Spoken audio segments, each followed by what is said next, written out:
নমস্কার and welcome back to CA Bangla. আজকে আমরা আলোচনা করব একটি গুরুত্বপূর্ণ আলোচিত বিষয়, যেখানে ভারত একটি বড় ধাক্কা দিয়েছে বাংলাদেশকে। আজ যে খবরটি শুনছেন সেটা হচ্ছে ভারত বাংলাদেশের জন্য ট্রান্সশিপমেন্ট সুবিধাকে বন্ধ করে দিয়েছে। ভারত এই সুবিধা কেন বন্ধ করলো এবং এই ট্রান্সশিপমেন্ট সুবিধার ইতিহাস কি, এবং এই সুবিধা বন্ধ করে দেওয়ার ফলে ভারত এবং বাংলাদেশের মধ্যে কি কি লাভ এবং কি কি ক্ষতি হতে চলেছে, এই সব কিছু আলোচনা করবো এই ভিডিওর মাধ্যমে। চলুন তাহলে শুরু করা যাক। প্রথমে জেনে নিই এই ট্রান্সশিপমেন্ট সুবিধা কি। কোনো একটি দেশের পণ্য অন্য কোনো দেশের ভৌগোলিক এলাকাকে ব্যবহার করে তৃতীয় একটি দেশের সঙ্গে ব্যবসা করা। ভারত যেমন বাংলাদেশকে ব্যবহার করে ভারতের উত্তর পূর্বাঞ্চলের সঙ্গে যোগাযোগ রাখতো, যেমন পশ্চিমবঙ্গ থেকে ত্রিপুরা, মেঘালয়, মণিপুর ইত্যাদি রাজ্যে কোনো কিছু জিনিস পাঠানোর জন্য বাংলাদেশের ভূমি ব্যবহার করতো, ঠিক তেমনভাবে বাংলাদেশও ভারতের ভূমি ব্যবহার করে নেপাল, ভুটানের মধ্যে ব্যবসা বাণিজ্য করতো। যেখানে 2010 সালের নভেম্বর মাসে ভারত এবং বাংলাদেশের মধ্যে প্রথম ট্রানজিট ও ট্রান্সশিপমেন্ট চুক্তি স্বাক্ষরিত হয়, এবং 2015 সালে বাংলাদেশ, ভুটান, ইন্ডিয়া, নেপালের মধ্যে মোটর ভেহিক্যাল এগ্রিমেন্ট স্বাক্ষরিত করা হয়, যা এই সুবিধাকে আরো শক্তিশালী করে তোলে। এবং এটি 2020 সাল থেকে ভারত সরকারের নির্দেশনা জারি করার পর বাংলাদেশকে ভারতের কাস্টম স্টেশনগুলি বিনামূল্যে ব্যবহারের সুযোগ দেওয়া হয়। এই ট্রান্সশিপমেন্ট বন্ধ করে দেওয়ার ফলে ভারত এবং বাংলাদেশ দুজনেরই লাভ এবং ক্ষতি হতে চলেছে। ভারতের জন্য এখানে বড় একটি লাভ ছিল, ভারত যদি উত্তর পূর্বাঞ্চল বা সেভেন সিস্টারের সঙ্গে যোগাযোগ করতো, তাহলে ভারত সহজেই পশ্চিমবঙ্গ থেকে বাংলাদেশের ভূমি ব্যবহার করে ওই সেভেন সিস্টারের মধ্যে দ্রুত পৌঁছে যেতে পারতো, এবং যার ফলে পরিবহন খরচা অনেকটা কম হতো। ঠিক তেমন ভাবে বাংলাদেশ ভারতের ভূমি ব্যবহার করে নেপাল এবং ভুটানের সঙ্গে সহজেই ব্যবসা করতে পারতো।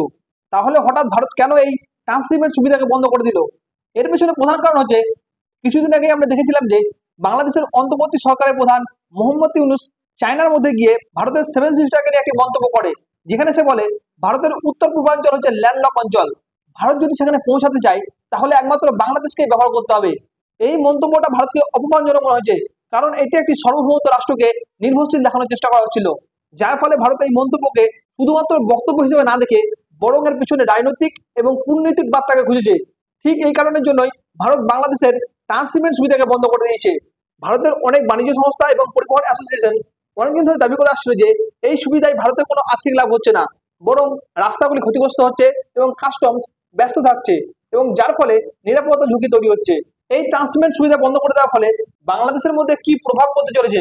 কিছুদিন আগে আমরা দেখেছি আমেরিকা 2 এপ্রিল থেকে প্রত্যেকটি দেশের উপর রেসিপ্রোকাল ট্যারিফ আরোপ করেছে, যেখানে আমেরিকা বাংলাদেশের উপর থেকে আসা যে কোনো পণ্যের উপর 37% ট্যারিফ ইম্পোজ করেছে।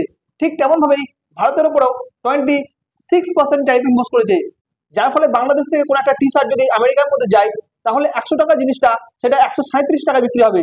ঠিক তেমন ভাবে যদি 100 টাকার একটা টি শার্ট ভারত থেকে আমেরিকার মধ্যে যায়, তাহলে সেটা 126 টাকা বিক্রি হবে, যার ফলে 11% দামের ডিফারেন্স থেকে আছে, যার ফলে ভারত একটি বড় মার্কেটকে সহজেই ক্যাপচার করতে পারবে।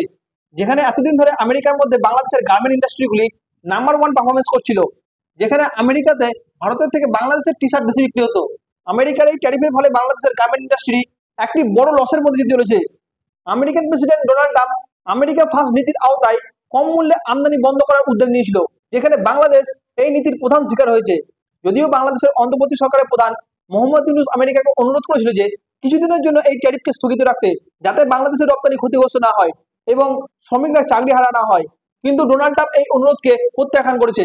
বাংলাদেশের জন্য এর ফলাফল কি হতে পারে? প্রথমত হচ্ছে বাণিজ্যের ক্ষতি। ভারত এবং আমেরিকা দুই দেশই যখন বাংলাদেশের উপর নিষেধাজ্ঞা এবং সীমাবদ্ধতা আরোপ করেছে, ফলে বাংলাদেশের মধ্যে এক্সপোর্ট মার্কেট অনেকটাই ছোট হয়ে গেছে। এমনকি বাংলাদেশ যদি ইউরোপিয়ান ইউনিয়নের মধ্যে তারা এক্সপোর্ট করতে চায়, তাহলে সেখানেও তাদের প্রতিযোগিতা অনেক বেড়ে গেছে, কারণ ইতিমধ্যেই ইউরোপিয়ান ইউনিয়নের মধ্যে ভারত, ভিয়েতনাম এবং তুরস্ক সক্রিয়ভাবে কাজ করে চলেছে।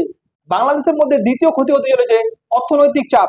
বাংলাদেশের গার্মেন্ট ইন্ডাস্ট্রির মধ্যে লক্ষ লক্ষ মানুষ কাজ করে, আর আমেরিকা এই খাতে একটি বড় ধাক্কা দিয়ে দিয়েছে, যার ফলে বাংলাদেশের মধ্যে ডলারের সংকট, রিজার্ভ হ্রাস, মুদ্রাস্ফীতি ইত্যাদি আরো অনেক সমস্যা হওয়ার আশঙ্কা রয়েছে। এখানে ভারত বাংলাদেশকে কি বার্তা দিতে চাইছে? ভারতের এখানে প্রথম বার্তা হচ্ছে সার্বভৌমত্ব রক্ষার বার্তা।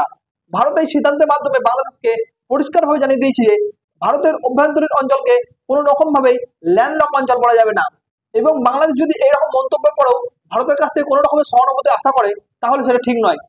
আর যদি ভবিষ্যতে বাংলাদেশ আবার বন্ধুত্বপূর্ণ মনোভাব দেখায়, তবে এই চুক্তি পুনঃস্থাপন হতে পারে, তবে আপাতত এর সম্ভাবনা খুবই কম।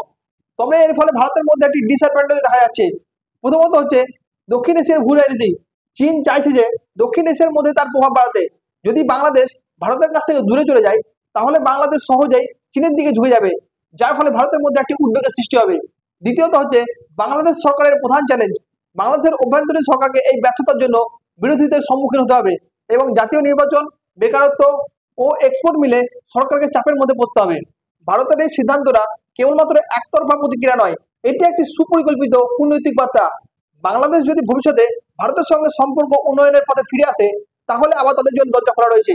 তবে এখন তবে এখন বাংলাদেশকে ভারতের সামনে টিকে থাকা অর্থনৈতিক এবং কূটনৈতিকভাবে একটি বড় চ্যালেঞ্জ হয়ে দাঁড়াচ্ছে। এখানে আপনার কি মনে হয়, ভারত বাংলাদেশের জন্য এই ট্রানজিট সুবিধা বন্ধ করে দিয়ে ভারত কি মোহাম্মদ ইউনূস সরকারকে যোগ্য জবাব দিতে পেরেছে? কমেন্টে অবশ্যই লিখে জানান।